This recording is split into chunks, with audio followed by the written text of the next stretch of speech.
Welcome to another episode of the Nintendo Powercast, Nintendo News Daily. I'm your host, N64 Josh. We have a number of headlines to get to today, and then we're going to chat about the next Kirby Air Riders Direct, which is an hour long. An hour long. And what we got, we're just going to do some speculating in here and try to figure out what are they going to show?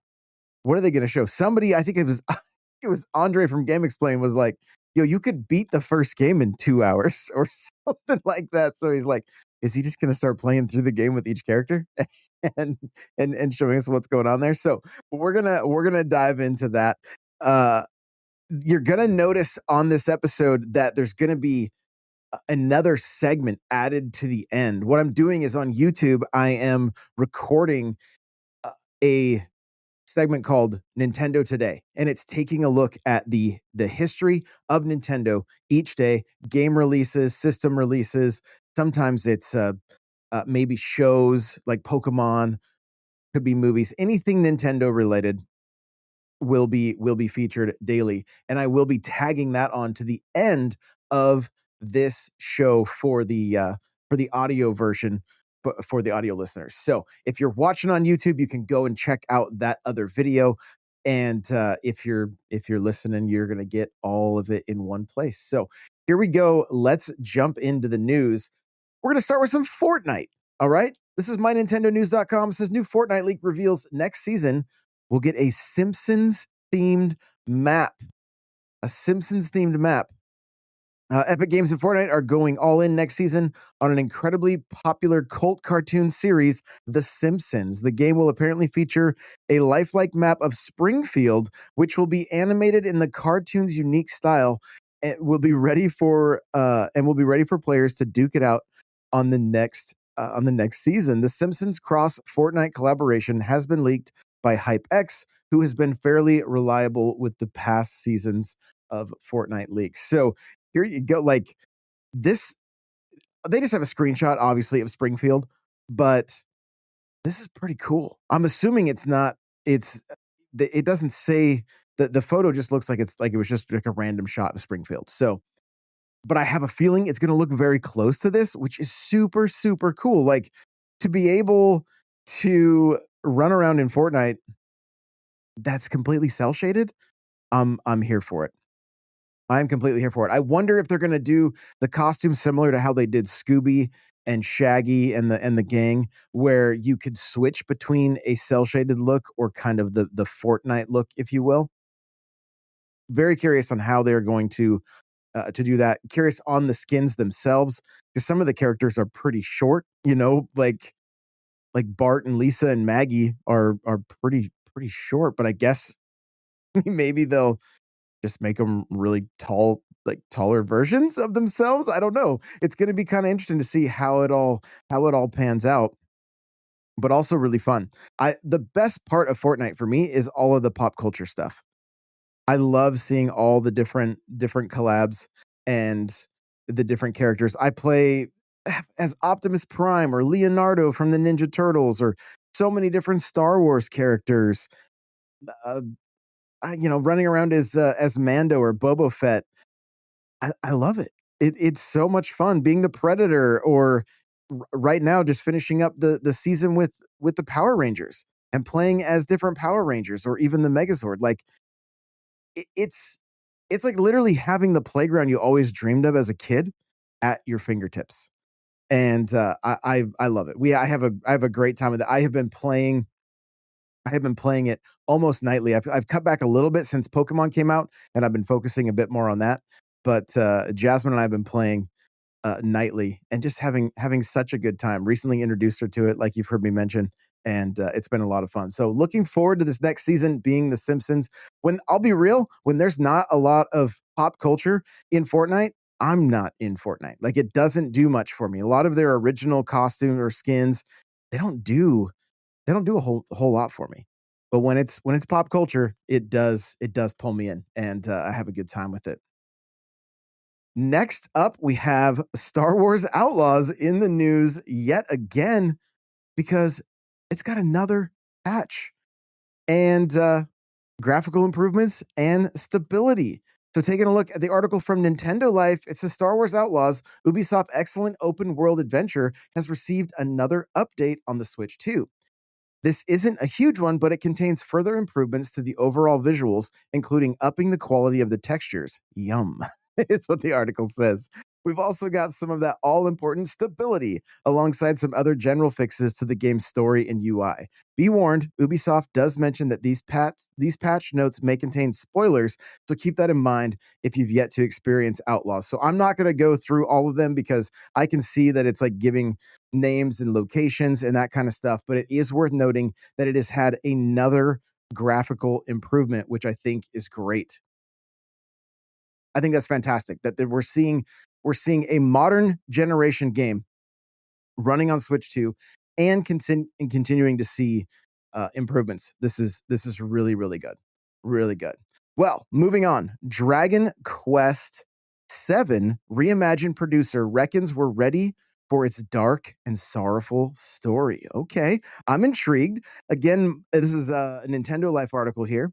This Dragon Quest 7 Reimagined may look like all cute and cozy, but fans of the original game will know that its story is pretty dark when compared to the other entries in the series. According to producer um, Takashi Ikawawa, Ika,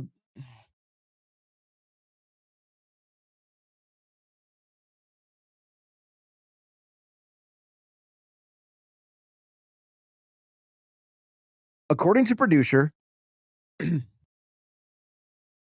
according to producer Takashi Ikawa, according to producer Takashi Ikawa,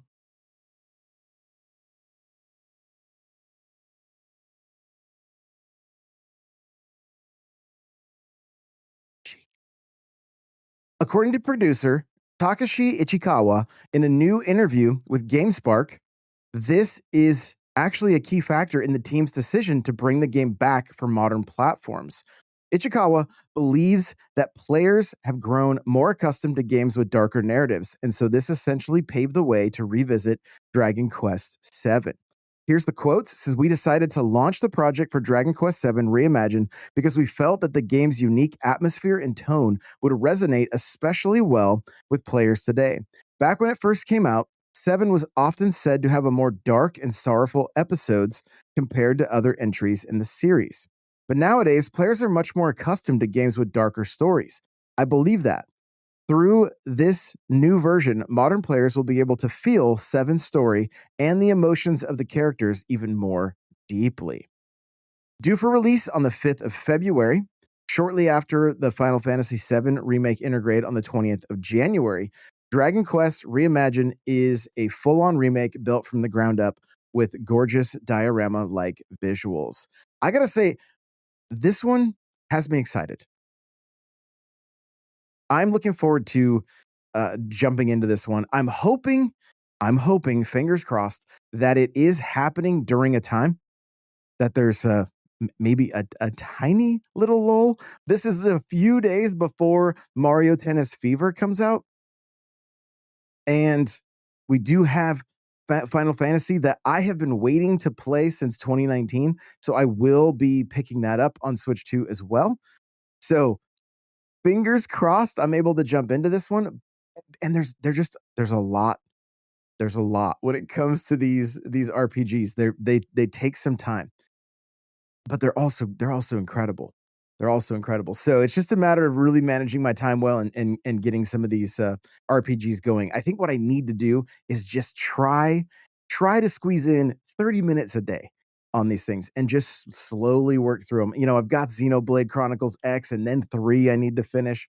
Final Fantasy VII's coming out, the different Dragon Age games that have all been coming out, and still trying to do a little bit of like the Fire Emblem games and really, really get familiar and better at that series as well. So a lot. There's so much to play right now. It's just a great time to be a gamer. But it's almost a bit overwhelming. There's so much out there. I love the fact that this is going to be a bit of a darker story, and that I love that they say you're going to be able to see the emotions of the characters even more deeply. I think that's really, really cool. And so it makes me excited for this one. Next up, Nintendo Life has a gallery with a closer look at the London pop-up Nintendo stores. Sweet merch, as the title says. So it's got a section. I'll kind of just walk you guys through it. Just taking a look at some of the pictures here. It's got a handful of different like Nintendo shirts that are kind of in these cans. They say like Nintendo Tokyo and Osaka, and then you can also see like a Donkey Kong sweatshirt, some banana pencil pouches. Looks like some pins. There's a Donkey Kong barrel that I believe is a bag, which is pretty cool. Moving on through here, they've got a bunch of Pikmin stuff, a terrarium, which is really neat. A handful more of Pikmin items, and then some Splatoon items as well. A ton of Animal Crossing plushies, of course, and also some Zelda and Mario plushies as well. Looks like they've also got some statues that I know we've talked about on here before, but it is cool seeing them on the shelves, and you can see an Inkling and Mario. They do have what looks like a handful of amiibo. Some of the NSO controllers look to be available. Of course, you've got some Switch 2s. Looks like they've got some, and then just some bags for sale. So, really, really cool to see this happening more and more where these pop up stores are showing up. I'm hoping to get back to the Nintendo store in New York before year's end. I would love to be able to do maybe do a little bit of Christmas shopping there, and also just maybe get myself a little bit of some Nintendo swag. So you know, you know how it is. You know how it is. I love seeing all this stuff. Super super cool, and just the fact that there it's so much more readily available. A lot of this stuff is available on their site. So if you're like, what? There's a Donkey Kong sweatshirt, go check out Nintendo.com. They do have a lot of this merch there, which is really, really cool. Metroid Prime 1 through 3, a visual retrospective digital sample is available for free. So this was news to me when I saw this. So I'm going to go through this article with you guys here. It says Nintendo's released a 35-page digital sample of its upcoming Metroid Prime 1 through 3, a visual retrospective book ahead of its official release. The sample shows off some of the gorgeous concept art from the original Metroid Prime, Prime 2 Echoes, and Prime 3 Corruption. We get a glimpse at Samus's Phazon suit, Dark Samus, Meta Ridley, Metroid Prime itself, and various enemies and environments from the trilogy. Of course, the full book created by Piggyback. Of course, the full book created by Piggyback and retailing at $49.99 contains a total of 212 pages. So, if you want to check this out, you can head on over to the official Nintendo website and then click the link. Apparently, it says click the relevant link. You won't miss it, and take a peek. So this is going to be something that I'm going to dive into. Probably going to do a video just on these 35 pages and going through it because like I'm a huge Metroid fan and so excited for Prime 4 Beyond. And I'm still hoping that we get the other two games because I want to play through them with modern controls. So really cool that they are allowing up to 35 pages to be you can check out 35 pages on the site. So if you end up doing that, let me know what you think in the comments. I would love to hear from you. And just what do you think of the book itself?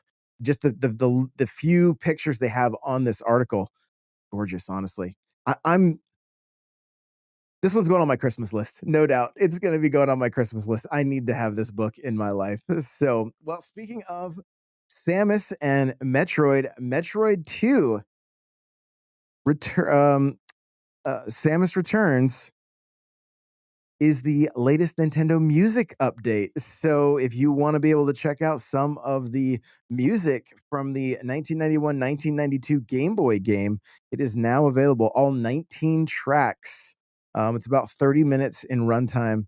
This is these are classic tunes for me. I love the music from Metroid to The Return of Samus. It's really funny. I just built the Game Boy Lego, and I love the fact that it's like it has stereo headphones. Like it was such a big, that was such a marketing thing to put stereo headphones. But this was a game you could put those headphones on, and you could kind of the music really helped with the overall atmosphere.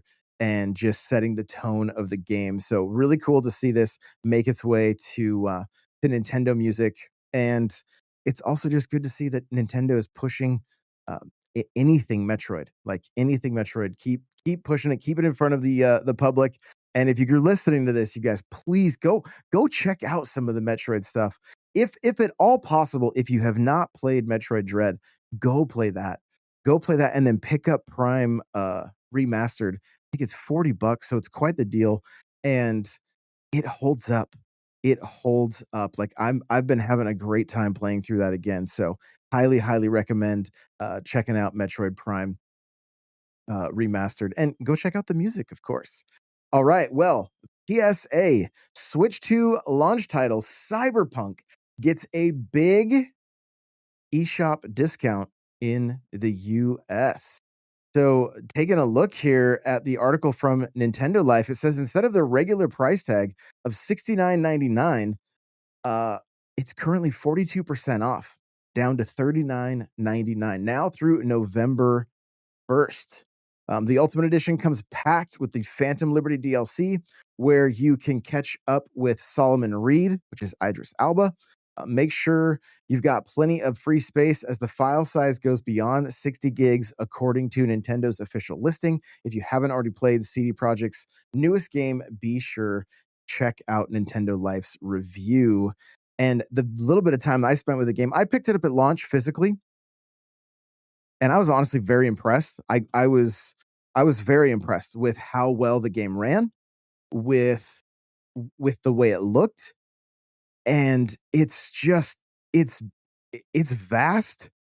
I didn't spend I didn't I know I barely scratched the surface, and I was just like, this game, I can tell, is massive, and the dialogue was incredible. The story so far was amazing. I'm just like, this game is really good. It's a shame that it launched so poorly when it first came out, because you can tell a lot went into this. This game was it was made with some love. It just needed more time, apparently. But now, having it on Switch 2 and at that discounted price, like if you're looking for kind of a really big game to jump into and to be able to take on the go with you, Cyberpunk at $39.99 digitally may be something for you to check out. So great to see, that we're seeing some of these games already hit some decent sales. This next article here got to be one of the craziest things that we've seen recently. Donkey Kong Bonanza's first DLC in-game event kicks off next week. What? Like, those are not words I anticipated saying.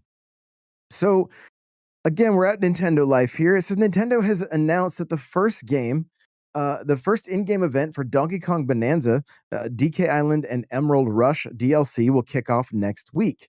The Chip Fever event, as translated from Nintendo's Japanese website via Google, so the name may be different in the West, will get underway on the 28th of October and will be sticking around until the 4th of November. So, as the name suggests, Chip Fever will provide a chip-focused twist on the usual Emerald Rush format. Those taking part in this event will have to collect as much ore as possible using only chip-based perks, ones like Chip Hoarder or Chip Negotiator. If you hit a high score in this event, you'll nab 2 new figures for DK Island, Kong Bonanza and On Guard. Okay, these figures aren't the most useful additions themselves, but at least they'll look good in a full collection. Well, I know I'm gonna jump in and do this now, just to unlock these two statues. But how strange is it that we're seeing monthly events in Donkey Kong, but not Mario Kart? Like, what? This is great. Don't get me wrong. I'm excited for it. But Mario Kart needs this kind of love too, and I don't want Mario Kart to just to take over this this story. But come on now, come on, like, I do wonder too how people are gonna feel. I guess it does add some replayability to the DLC, which is good, because I know with the price of the DLC, it was a little bit hard to recommend it. to people. So it does give you reason to go in and enjoy the game more, albeit it is just for statues. So some in one aspect, it's really good to see that they are supporting their games and adding even just little carrots that they're dangling on the stick. But like, I do feel that they still need to take some bigger steps, in my opinion. Take some of those bigger steps to really justify these purchases and and show us that you understand modern gaming can be supported so much better, and not just with Donkey Kong, but with Mario Kart. Like Mario Kart needs some serious love. It has seen only a few updates. Some of them were very strange in the way they went about updating them and making the changes they did, while, you know, Donkey Kong is getting a lot of love here. That's good. Don't stop that by any means. Not by any means. But keep it going with your other with your your biggest franchise, which is Mario Kart. Mario Kart is the biggest franchise, the most sold, and from the last generation. So definitely want to keep the your foot on the gas, if you will, for that game also. So hopefully we'll see something soon. But I am liking the fact that we are seeing continued support for this game. And again, these little timed events, they do get you in there playing the DLC that you paid for, which is cool. I think they could do still just a little bit better on dangling that carrot to give people a real reason to jump in, because again, the DLC, I was like, it felt like it was 3/4 of the way there to be able to justify its price. So this, I would say, moves it a little bit. It's cool, but like the article said, like, they're not really useful other than they'll just look good in a full collection. So I'll still go for my digital trophies, but at the end of the day, it's they don't really do anything other than a little bit of decoration. And I think that's the most that's what maybe frustrates people the most, and even myself. The the island is so cool yet so useless, and that's what's a bummer. I wish they would have done something, just one, like anything, a boss rush on the island, hordes of enemies on the island, like different waves, something that happened on the island. I feel would have really helped overall justify that $20 price tag. So, but here we are. Next up, Alarmo got another update, and let's see, how much did they add? Well, we've adjusted the alarm clock in Animal Crossing New Horizon to make it easier to see, and we fixed some issues and improved stability. So there you go. Not not a whole lot when it comes to the patch, and I don't know when. It looks like May in May of this year they added Animal Crossing. I don't know if I maybe missed that or something, but it is there, and now it's easier to see. So love the fact that Animal Crossing get a little mention in the news, just thanks to the patches with Alarmo. Next up, Nintendo Today update makes it easier to share in-app news. So this is crazy to me. We're still looking at Nintendo Life here. Nintendo had been like literally taking down people's videos and posts if they were resharing or posting stuff from the Nintendo Today app. And then they update the app so that you can actually share directly from the app to get people to click and then end up in downloading the app, which okay, that's cool. I understand. I get it. But it it was just like one day they're striking stuff down, the next day they're like, "Here, share this." And so it had a few people kind of confused, and they are supporting this thing quite a bit. There was kind of a bit of a little bit of a tell that something was on the horizon, with the fact that this became a thing, that sharing became a thing with an app, that like, okay, there's got to be like a direct or something right along the like right around the corner. And sure enough, announcement for the Kirby Direct today for Kirby Air Riders. So all you got to do is go in and update the Nintendo Today app, and then there is just a share button. I was in there looking at things, and it does allow you to share. And I've seen people share on like X and stuff like that, and it's just a literal link that links back to the app. The first one I clicked actually didn't even work because I just wanted to see what would happen. But I don't think my app was updated, so maybe that's why it didn't quite work. I'm not entirely sure, but I have been seeing people just share to direct to the app through this recent update. And you can watch the upcoming direct right on the app as well. So I feel like they're doing a pretty good job, in my opinion, of keeping the content on there fresh and fun, and they're looking at like some retro things, and like today Nintendo 365, which is pretty cool. The only issue is they only pull from uh, Japan, and I've seen plenty of days where there's literally nothing, and then huge game announcements in the West. And so it's kind of strange that they don't pull from anywhere but Japan. I mean, I get it, that's where they're from, but it would be nice if there was something there every day. And because I have done this in the past and now I'm starting to do it again as a daily YouTube video, there is stuff available. Even if, like, worst case scenario, you could go third party to pull some things. But there was a few days in a row where they just said nothing released. Nothing released, nothing there. So there you go. Well, UK charts, Pokemon Legends ZA sales almost 50-50 across Switch and Switch 2, but launch sales are 40% lower than Arceus. So this has come from Christopher Dring. It says Pokemon Legends ZA is comfortably number one in the UK physical charts. Launch sales are 40% lower than Pokemon Legends Arceus at 51% of sales, where the Switch 2 edition is the second biggest Switch 2 game of the year behind Mario Kart World. And that was anticipated, right? Like, I figured that would be the case. Looking at the article here, it says it goes without saying that we can't get a complete picture without digital sales data, which Nintendo sadly doesn't provide. So we really only see how it's doing physically. So the numbers could be really skewed. What's scary about this is there will be YouTube channels and creators that will run with this and say, "Oh, the game's only sold, you know, 60% what Arceus did, so it's a failure."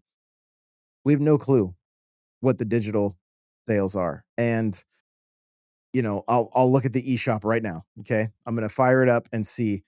I'm willing to bet that on both platforms, Pokemon is sitting at the number 1 spot. I'll be shocked if it's not. So, give me just 1 second as it opens up here. All right, I'm heading to the eShop, loading in. Should only be a second, but I am willing to bet that both the Pokemon games on both shops are one and are number 1 on both shops. So, Switch 2 looks like it is number 1. Number 2 being Donkey Kong, 3 Cyberpunk, 4 Hades, 5 Mario Kart. Okay, next up, same thing. It is number 1. Pokemon is number 1 on both eShops. So we know it's doing numbers. It's definitely doing numbers. A lot of people playing this game. Super, super easy to get into the multiplayer, which is no surprise, right? No surprise at all. So really, really cool to see. Both Mario Kart World and Mario Kart 8 are sitting at the number 5 spot, which is kind of wild. I wonder how many sales Mario Kart 8 is going to do when it's all said and done. I think it's going to be pretty crazy, honestly. When it finally drops off, I think overall it's just going to be, we could be looking just to guess. I wouldn't be surprised if it hit 75 million. Because I think even people jumping into Switch 2, getting Mario Kart World, great. 8 Deluxe is still super fun. To have 2 Mario Kart games of that caliber, like, you're sitting pretty for quite some time. For quite some time. So, just it's still crazy to see you go through charts. I mean, here we go. Looking at this UK chart literally as I'm talking about it. Mario Kart 8 Deluxe is number 11 in the UK. And Mario Kart World is number 4.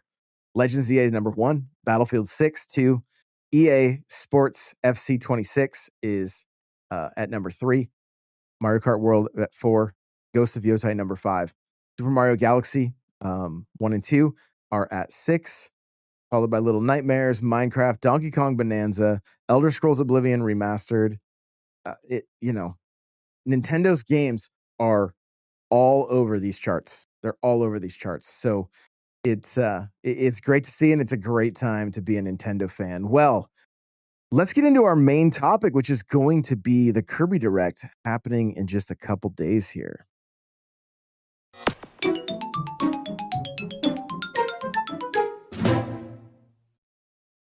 All right. Well, Nintendo announced at it was around 9 o'clock, I believe, my time, that at Thursday, the 23rd at 6 a.m., we're going to be getting another Kirby Air Riders Direct, which they announced during the last Nintendo Direct, but it's going to be another hour presentation.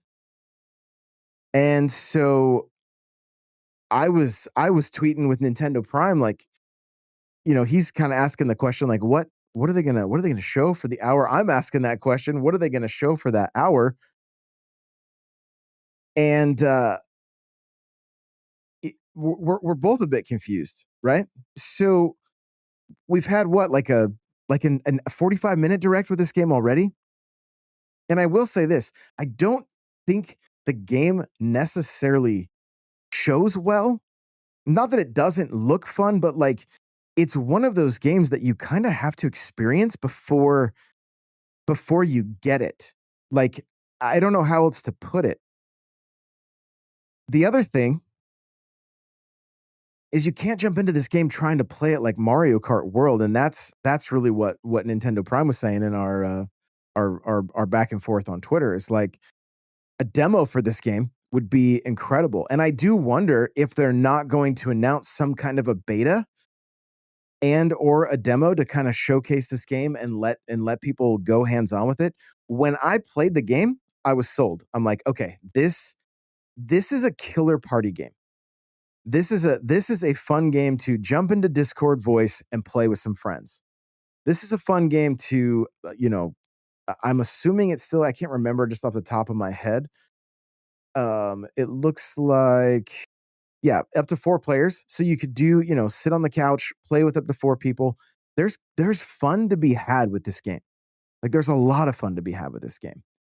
The next question is, what are they going to show here? We've seen, a handful of modes. We've seen a handful of characters. Nintendo Land tweeted, "There's got to be like an adventure mode," and I think that is spot on. What is going to happen here? That we've seen all the multiplayer, the party stuff. They showed that at PAX. We went hands on at PAX.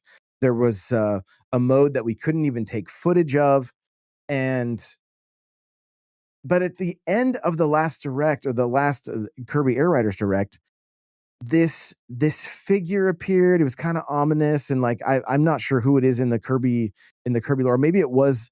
I can't remember. Maybe it was Meta Knight. I don't. I'm not looking at the video right now. It's not in front of me.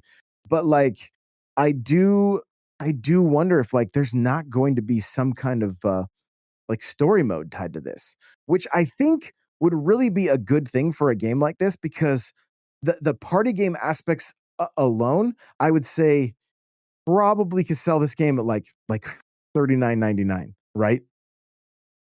You throw a nice big adventure mode into this, a nice a good story, and I think the price is going to be fully justifiable at 69.99.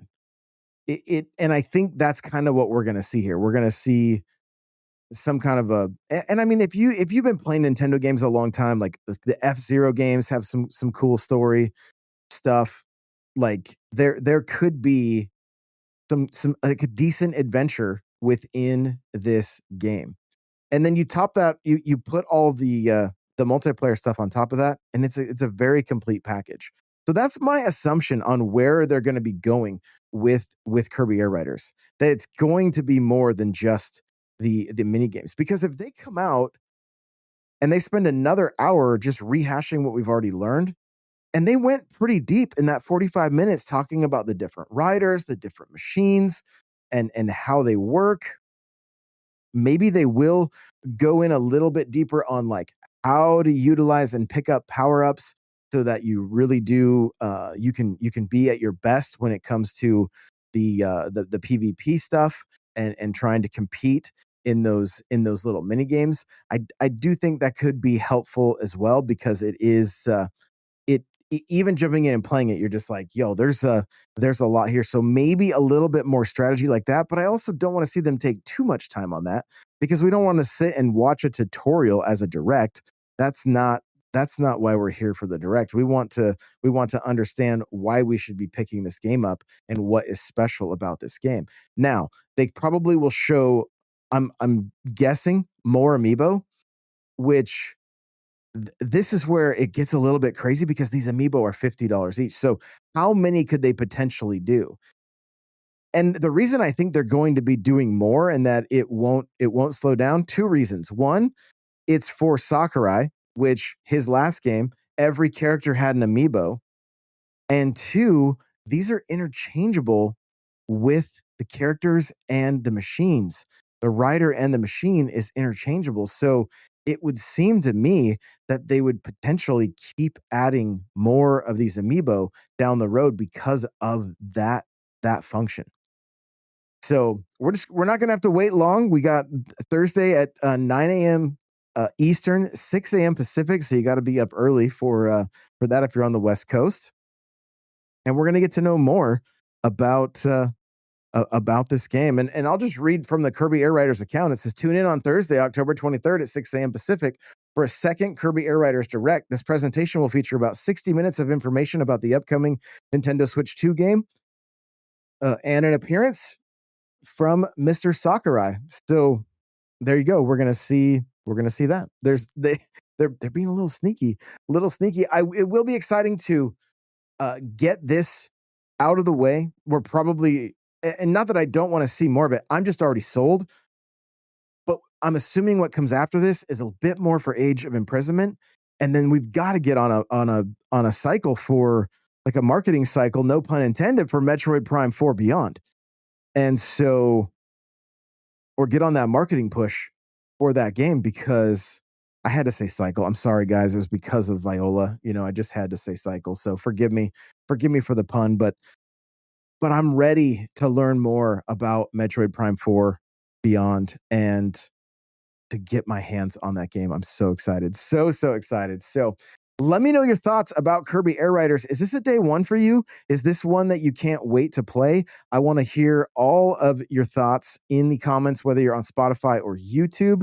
And if you're on YouTube, of course, make sure to hit that like button, hit that subscribe button. And if you're listening to the audio version, well, we're going to jump into the next segment now. It's Nintendo Today, where I look at what launched in Nintendo's history and take a look at some classified information, like we would find in Nintendo Power. Every morning, I post what released across my socials and in my Discord, so drop your favorite memories or stories, and I'll read some of them right here on the show. Today in Nintendo history, Super Mario Land 2, 6 golden coins. Released in Japan on October 21st, 1992 for the Game Boy. Directed by Hiroshi Kiyotake and produced by Gunpei Yokoi. It introduced Mario's rival, Wario, and sold more than 11 million copies, becoming one of the best-selling titles on Game Boy. This is one of my favorite Game Boy games, to be completely honest. I loved finally playing this on 3DS all the way to completion. It is really, really good, and I highly recommend you check it out. And we're going to be diving a little bit deeper into this one later in the episode. Next up, we have Game Boy Color. Launched in Japan on October 21st, 1998. Nintendo's first full-color handheld. kept full backwards compatibility, extending the Game Boy's life well into the 2000s and cementing Nintendo's handheld dominance. The Game Boy Color was my first Game Boy, and I got the lime green with Pokemon Yellow and Mario Golf, and I played this thing way too much. Who knows how many AA batteries I went through with my Game Boy Color.